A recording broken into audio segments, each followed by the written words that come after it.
새해가 시작이 되었습니다. 올 한 해도 여러분의 삶에 하늘에서 이룬 뜻이 땅에서 이루어지는 복된 한 해가 되기를 진심으로 축복합니다. 올 한 해 여러분의 삶에 하늘에서 이루어진 뜻이 땅에서 이루어가는 그런 또 복된 한 해가 되실 수 있기를 바랍니다. 하늘에서 이룬 뜻이 땅에서 이루어진다라고 하는 것은 곧 우리의 삶의 자리에 그리고 이 땅 위에 하나님의 나라가 실현되는 것입니다. 그리고 하나님의 나라가 실현된다라고 하는 구체적인 내용은 무엇이냐면 하나님의 공의가 이 땅에 이루어지는 것입니다. 하나님의 뜻이라고 하는 것을 오늘 이 1절로부터 4절까지 있는 말씀 속에서 정의라고 하는 말이 계속해서 반복되고 있는 것을 우리가 볼 수가 있습니다. 1절의 말씀에 이방에 정의를 베풀리라 라고 말씀하고 계십니다. 3절의 말씀에 진실로 정의를 시행할 것이다 라고 말씀하고 계시고 4절의 말씀에 세상에 정의를 세우기에 이르리니 라고 말씀하고 계십니다. 그러니까 우리가 하나님의 나라를 추상적인 것으로 생각할 것이 없습니다. 하나님의 나라가 이 땅에 이루어진다는 것, 우리가 이 땅에서 천국을 누리며 살아간다라고 하는 말씀의 핵심은 하나님의 공의가 이루어지는 것입니다. 이 하나님의 공의라고 하는 말은 공평과 정의를 합해서 하나님의 공의라고 그렇게 이야기를 합니다. 인간 사회는 두 사람만 모여도 거기에 서열이 생기고 차별이 생기고 높고 낮음이 생겨지게 되어져 있습니다. 인류의 역사가 그것을 증명하고 있고 지금도 강자의 논리가 이 세상을 지배하고 있습니다.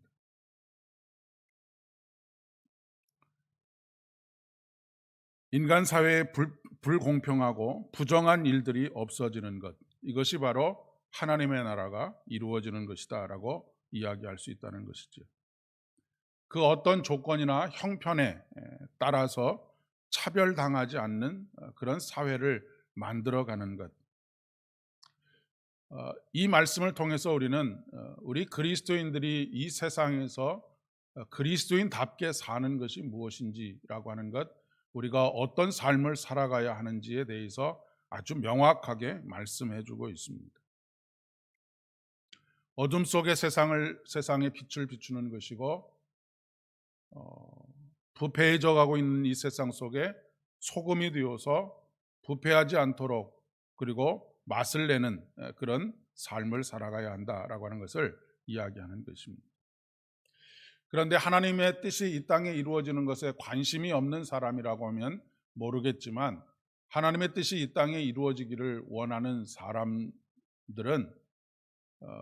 삶을 살아가면서 거대한 벽을 만나게 될 것입니다. 도저히 무너질 것 같지 않는 그런 거대한 벽을 만납니다. 나 한 사람이 이렇게 살아간다고 해서 우리 사회가 변하겠는가라고 하는 좌절과 절망을 경험하는 경우들이 굉장히 많이 있습니다. 세상에서의 정의는 힘을 갖는 것입니다. 그리고 세상을 지배하는 논리는 강자의 논리입니다. 강자의 논리라고 하는 것은 결국 약자의 희생을 강요하는 것입니다. 그리고 때로 약간의 선의를 베풀고 그것에 감사하라라고 그렇게 말하는 것이고 차별을 정당화하는 것입니다. 이사야 선지자가 살아가던 시대에, 예언을 하던 시대에 이스라엘 민족들이 처해 있던 상황입니다. 특별히 이사야 1장부터 39장까지에 나와 있는 말씀, 이 말씀은 이스라엘 민족이 처해 있는 그런 삶의 절박한 상황들에 대해서 정확하게 기술하고 있습니다. 그들은 포로로 잡혀가서 숨도 제대로 쉬지 못하는 그런 상황 속에 있었습니다. 시키는 대로 일해야 했고 주는 대로 먹어야만 했습니다. 권리를 주장한다라고 하는 것은 있을 수가 없는 일이었습니다.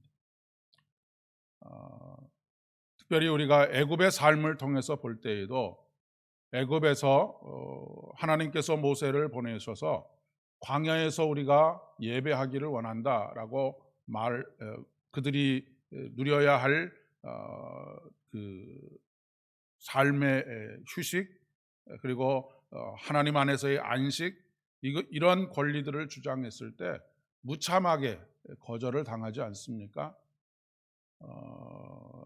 그 벽돌을 만들 수 있는 재료를 주지 않고 더 많은 벽돌을 생산해 내라라고 하는 것이 애굽의 바로 왕의 요구였던 것이지. 그렇기 때문에 이런 사회 속에서는 권리가 아닌 선처를 기다릴 수밖에 없는 그런 상황입니다.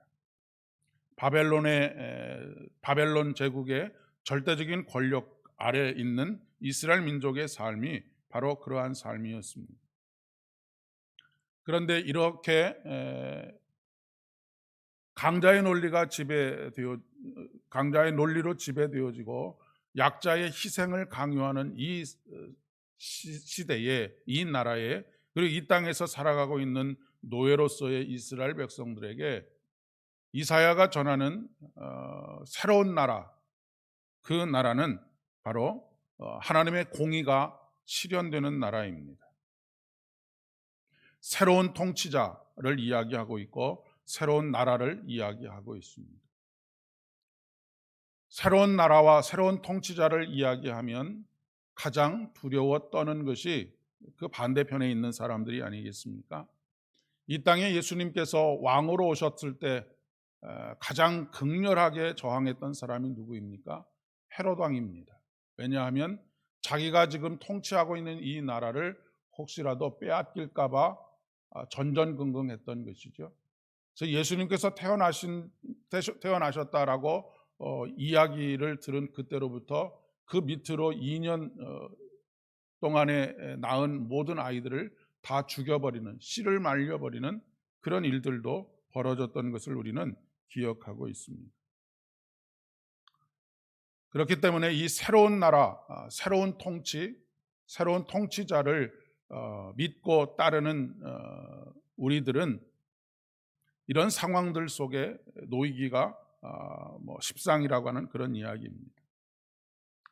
그 나라는 하나님께서 세우신 종이 통치하는 나라입니다. 42장 1절의 말씀에 보면 내가 붙드는 나의 종, 내 마음에 기뻐하는 자, 곧 내가 택한 사람을 보라. 내가 나의 영을 그에게 주었은즉 그가 이방에 정의를 베풀 것이다 라고 말씀하고 있습니다. 실질적으로 이스라엘 민족의 몸을 지배하고 있는 사람들은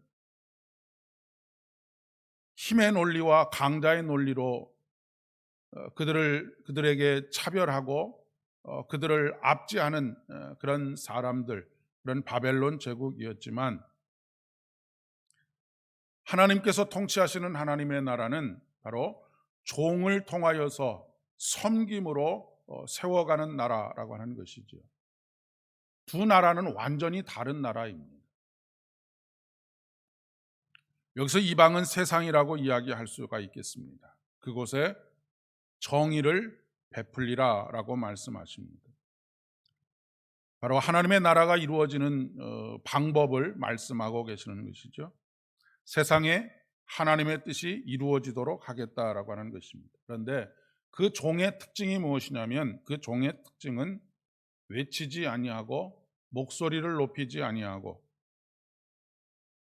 소리를 거리에 들리게 하지 아니하며 상한 갈대를 꺾지 아니하며 꺼져가는 등불을 끄지 아니하고 진실로 정의를 시행할 것이며 그는 쇠하지 아니하며 낙담하지 아니하고 세상에 정의를 세우기에 이르리니라고 말씀하고 있습니다. 여러분, 이 말씀과 대척점에 서 있던 사람들이 누구인지 생각이 나십니까? 바로 바리새인들입니다. 그들은 큰 소리로 외쳐서 기도했고 거리에서 큰 소리를 내었고 사람들에게 보이려고 기도했던 사람들이 바로 바리새인들이지. 그러나 하나님께서 세우셔서 하나님의 나라를, 하나님의 뜻을 이루어 가도록 하신 종은 그런 종이 아닙니다. 외치지 않고 목소리를 높이지 않고 소리를 거리에 들리게 하지 않으면서도, 그리고 또한 상한 갈대를 꺾지 않고 꺼져가는 등불을 끄지 아니하는 종을 통하여서 그 나라를 섬기게 하고 그 나라를 다스리게 하시겠다라고 말씀하고 있습니다. 어제도 설교 말씀을 나누면서 여러분들에게 땅의 침묵자라고 하는 그런 말씀을 드렸습니다. 땅에서 외치지 않고 거리에서 큰 소리를 내지 않아도 하늘을 향하여 하나님께 큰 소리로 외치는 사람들, 이 사람들을 통하여서 하나님께서 일하신다라고 하는 것입니다.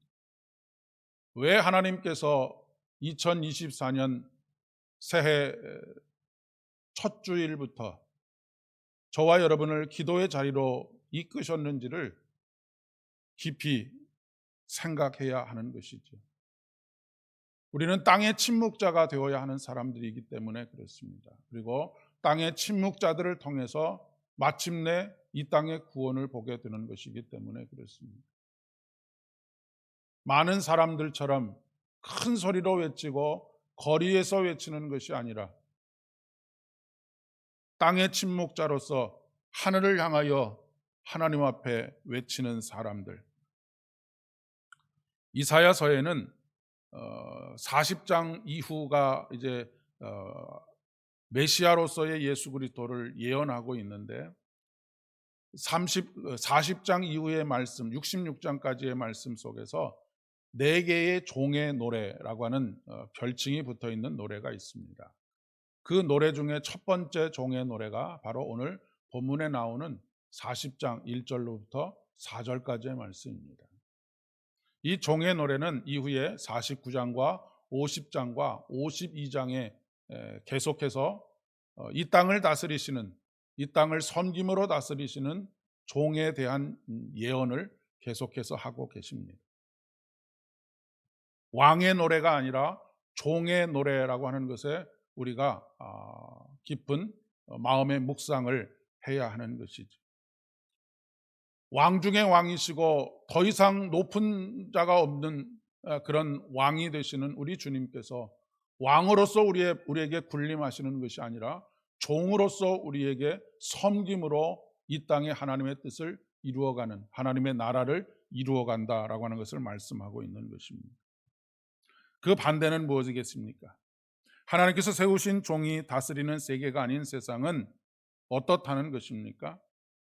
큰 소리로 외치며 목소리를 높이며 그 소리들이 거리에 들리게 하고 상한 갈대를 가차없이 꺾어버리고 꺼져가는 등불을 가차없이 꺼트려 버리는, 거짓으로 정의가 이루어지지 못하도록 하는 사회가 바로 하나님의 나라와는 정반대되는 나라입니다.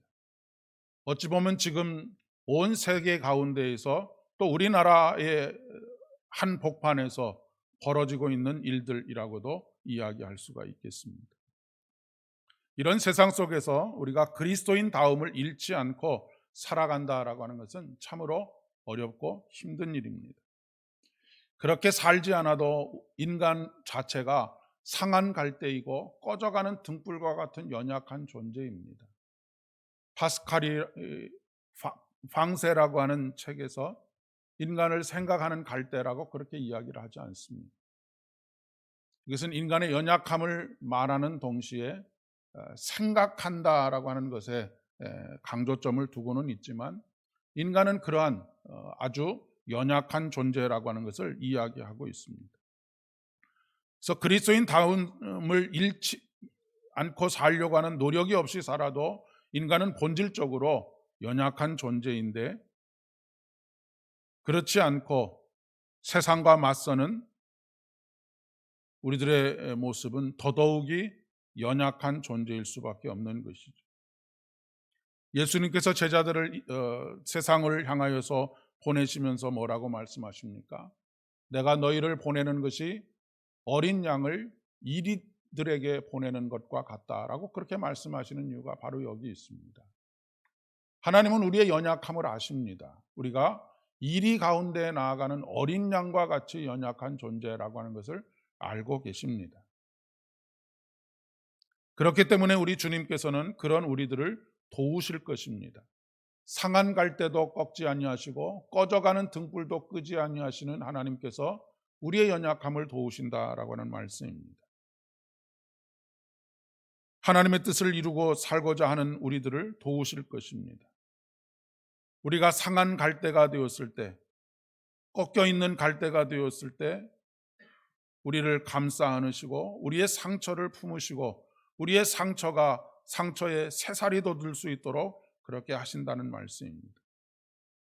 꺼져가는 등불과 같이 연약할 때 천군과 천사들을 우리에게 보내셔서 우리를 지키시고 우리를 온전케 세우신다는 것을 말씀하고 있습니다. 시편 126편의 말씀에 보면 우리 하나님은 졸지도 아니하시고 주무시지도 아니하시는 가운데 우리를 지키시고 도우신다라고 말씀하십니다. 그래서 낮의 해가 우리를 상치 못하게 하고 밤의 달도 우리를 해하지 못하도록 하시겠다라고 하는 것이 하나님의 약속이고 그 삶을 온전히 경험하면서 살아갔던 시인의 고백이, 시인의 노래가 시편 126편인 것입니다.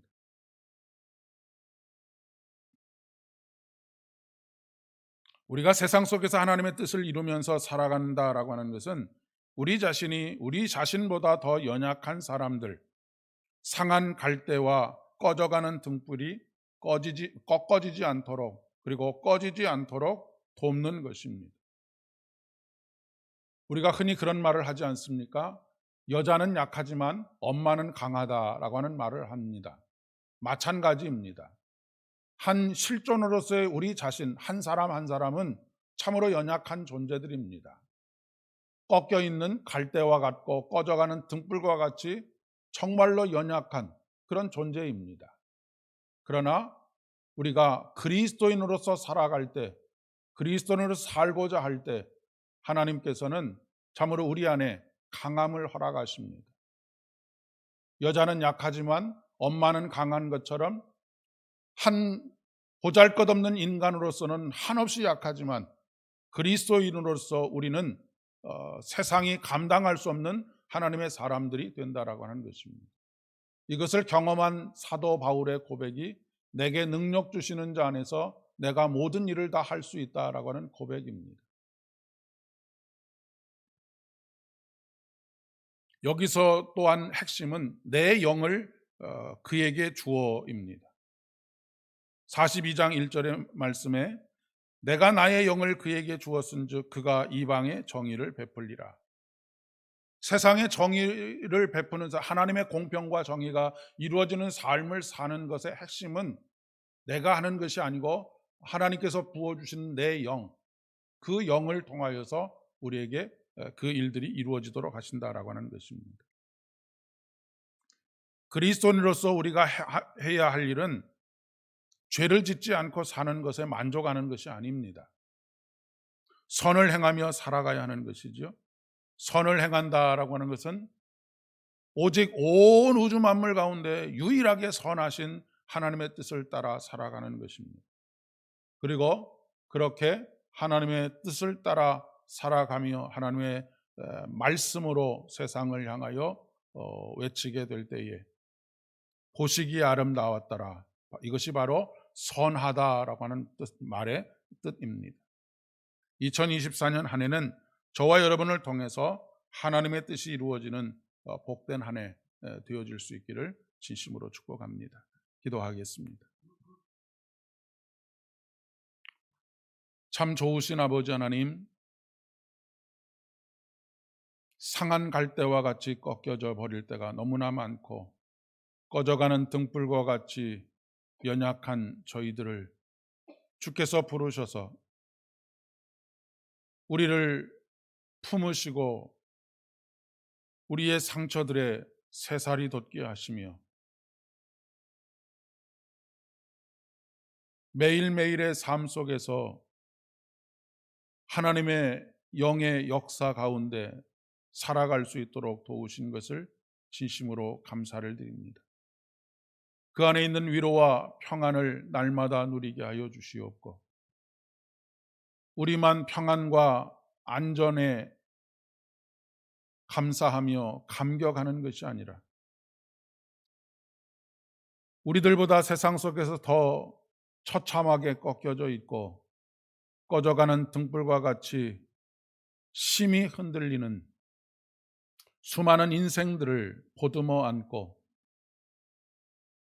우리 주님께서 이 땅에 종으로 오셔서 섬기셨던 것처럼 우리들도 2024년 한 해를 그렇게 우리의 가정 가운데, 우리의 일터 가운데, 우리의 모든 만남 가운데 살아감으로 말미암아 하나님의 아름다움을 이루어갈 수 있도록 은혜를 더하여 주시옵소서.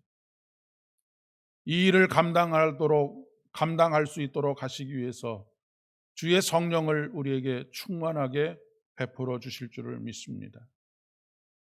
또한 그 영을 통하여 우리가 하는 모든 일들 가운데 놀라운 주의 역사들을 이루어 주실 줄을 믿습니다. 하나님, 날마다 우리에게 주의 복을 더하여 주시옵소서. 이제는 우리 주님 예수 그리스도의 은혜와 아버지 하나님의 극진하신 사랑하심과 성령 하나님의 위로하심과 교통하심이 2024년 이 한 해를 말씀과 기도로 세워가기를 원하며, 하나님께서 이 땅에 하나님의 나라를 이루어가는 방식으로 우리의 삶을 살아가고자 하는 모든 사랑하는 주의 백성들 머리 위에, 이 나라와 이 민족 위에, 또한 한국 교회 위에, 우리의 가정과 일터 위에 이제로부터 영원까지 함께 하옵시기를 간절히 축원하옵나이다. 아멘.